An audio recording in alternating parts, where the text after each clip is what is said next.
Have you ever wondered what treasures of animation history vanished before they could bloom? The 1960s were a golden dawn for anime, yet hundreds of pilots and short series disappeared after just one season. Some were too strange, too ambitious, or simply too cursed to survive. Today we uncover 15 lost anime dreams from the 1960s that burned brightly and vanished forever. Number 12. Marine Boy, 1966. When Marine Boy first swam onto Japanese screens, it was hailed as a futuristic adventure ahead of its time.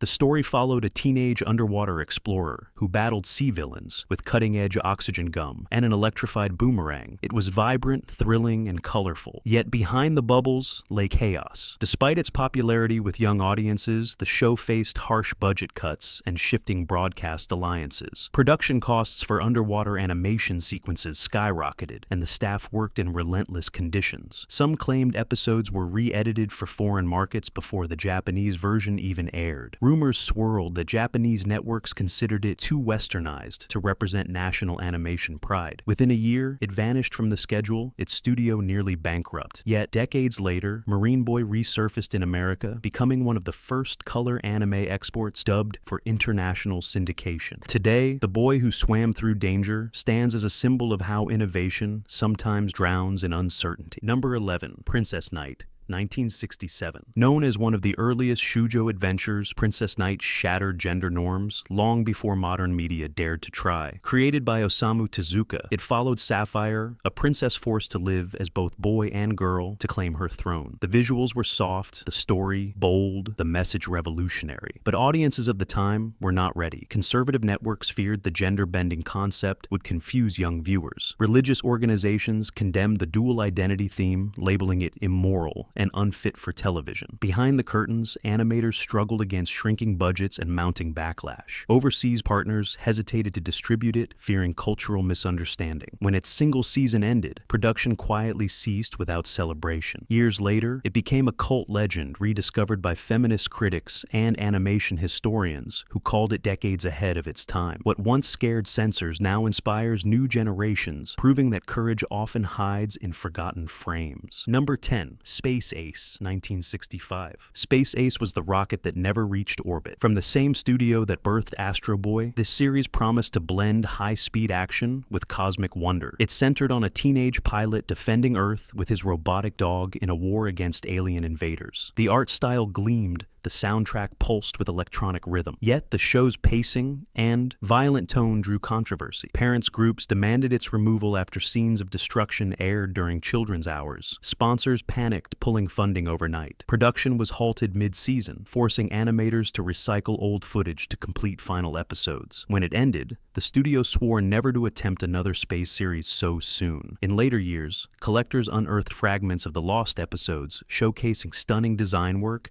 that predicted the mecha boom of the 70s. Space Ace might have fallen from orbit, but it blazed a trail across the cosmos for every pilot that followed. Number 9. Wonder 3, 1965. Before anime mascots became a marketing empire, there was Wonder 3, a whimsical yet moralistic sci-fi series created by Osamu Tezuka himself. It told the story of 3 alien investigators who took the form of Earth animals to study human behavior. A horse, a duck, and a rabbit became symbols of interstellar curiosity and childhood innocence. Yet the show's destiny was sabotaged before it could flourish. Studio tension between Tezuka's Mushi production and the sponsors over creative control spiraled into chaos. Tezuka wanted philosophical storytelling about morality and empathy, while the sponsors demanded lighter comedy. When executives intervened to rewrite episodes, Tezuka withdrew his support entirely. Broadcasting networks soon complained about declining ratings and inconsistent tone. The final episodes were rushed out with little fanfare before the show quietly vanished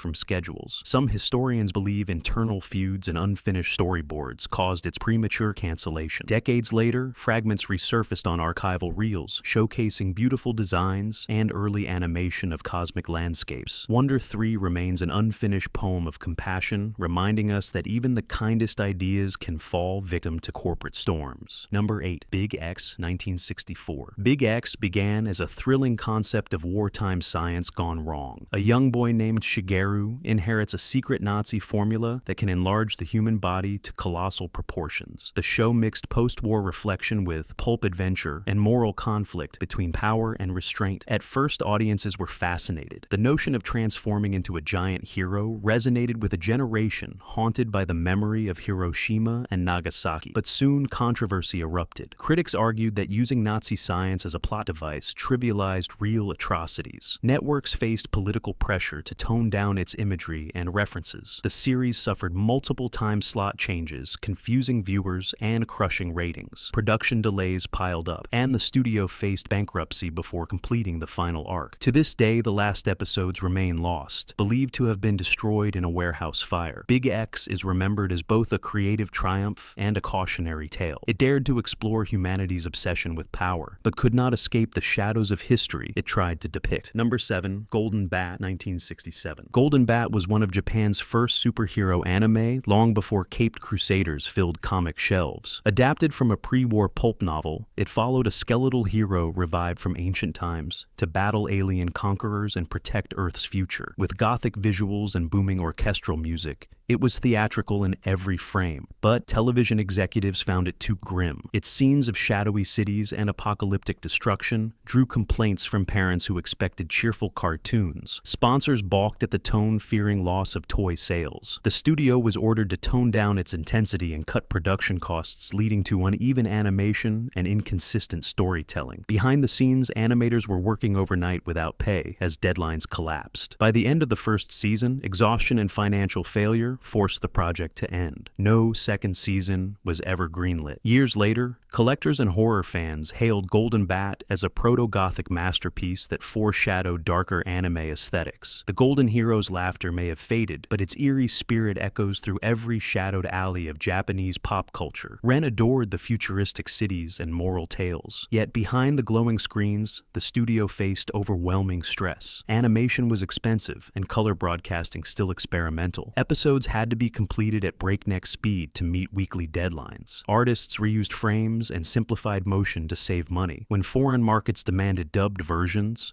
production teams were divided between domestic and international edits. Miscommunication tore apart Tezuka's studio, Mushi Production. Ratings in Japan declined as audiences shifted to newer shows with flashier effects. Tezuka faced burnout and financial ruin. The series ended abruptly despite its global fame. Later reboots attempted to revive Astro's spirit, but none captured the pure optimism of the original. The boy robot, who longed to be human, still walks through pop culture as a timeless ghost, reminding the world that innovation often destroys its own creator. Number 6. Gigantor, 1964. Before mecha anime dominated the world, there was Gigantor, known in Japan as Tetsujin 28 Go. It told the story of a boy controlling a massive robot built for war, but repurposed for peace. The animation was crude by modern standards, yet the imagination behind it was explosive. Gigantor was a ratings hit among young boys fascinated by technology and heroism, but soon critics accused it of glorifying militarism. Japan was still rebuilding its post-war identity, and the image of a child commanding a giant war machine struck nerves across the nation. Government advisors pressured networks to reduce scenes of destruction, while sponsors demanded the robot perform more heroic acts and fewer battles. Production budgets ran dry halfway through the first season. Staff members worked unpaid overtime, using outdated equipment. Tezuka's rival studios released competing robot shows, stealing its audience. When Gigantor finally ended, it left behind unfinished scripts and broken dreams. Ironically, it later became a cult sensation in America, where its dubbed version aired for years. Western viewers saw it as pure adventure, unaware of its deeper commentary on war and innocence. Gigantor laid the foundation for the mecha genre, inspiring generations of creators, from Go Nagai to Yoshiyuki Tomino. The giant may have fallen silent, but his footsteps still echo through every robotic roar that followed. Number 5. 8-Man, 1963. Before cyborg heroes became a staple of anime, there was 8-Man, a noir-styled science fiction thriller that told the story of a murdered detective resurrected as a mechanical superhuman. He fought crime with the speed of a bullet and the soul of a man torn between two worlds. Audiences were fascinated by its dark urban atmosphere and tragic tone, yet its creators suffered constant battles with censors who feared that the show was too violent and psychologically disturbing for children. Scenes of death regeneration desperation and identity crisis were cut or altered until much of the emotional core was lost. The studio faced public backlash for showing a hero dependent on mysterious energy cartridges to survive, which some critics compared to drug addiction. Behind the scenes, production schedules collapsed under pressure. Writers rewrote entire episodes overnight, and animators reused sequences to meet deadlines. Despite its strong start, ratings fell when television networks moved it to less favorable time slots. Within a year, the series was canceled, leaving the final storyline unresolved. Decades later, 8-Man became a legend among cyberpunk enthusiasts. It was recognized as one of the first anime to question humanity's relationship with technology and mortality. Its shadowed alleys and whispering winds still linger as the ghostly prelude to every android saga that came after. Number 4. Speed Racer, 1967. When Speed Racer blazed across screens, it felt like Japan had built its first animated rocket. The show followed young race car driver Go Mifune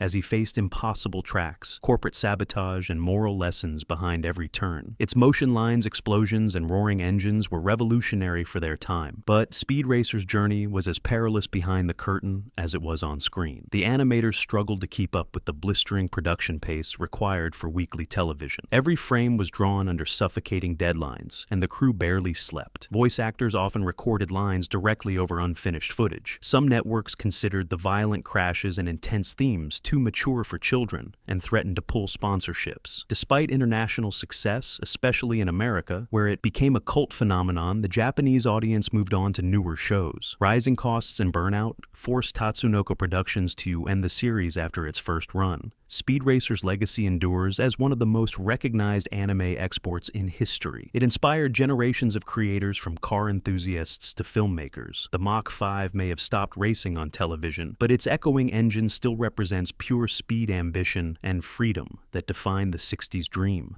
Number 3, Casshan the Robot, Hunter Prototype, 1969. Before the world knew the sleek hero, Casshan, there existed a forgotten prototype series born in the late 60s that never moved beyond one short run. It told the story of a scientist who transfers his mind into a mechanical body to save humanity from rogue machines. The tone was tragic, the visuals stark, and the concept unsettling. Networks hesitated to broadcast it, widely fearing it was too bleak for young viewers. The pilot aired only a handful of times before sponsors withdrew support, citing a lack of commercial potential. The staff behind it poured everything into a story that questioned the morality of sacrificing humanity for progress. Animation records show that Tatsunoko Studios recycled fragments of the project years later for the full Casshan television series of the 70s. The original pilot, however, was lost, and for decades only still images and partial reels remained. Fans who unearthed its fragments described it as hauntingly beautiful, filled with desperate monologues and imagery of rain-soaked cities. Its cancellation symbolized the fear that innovation carried in an era ruled by optimism. Casshan's prototype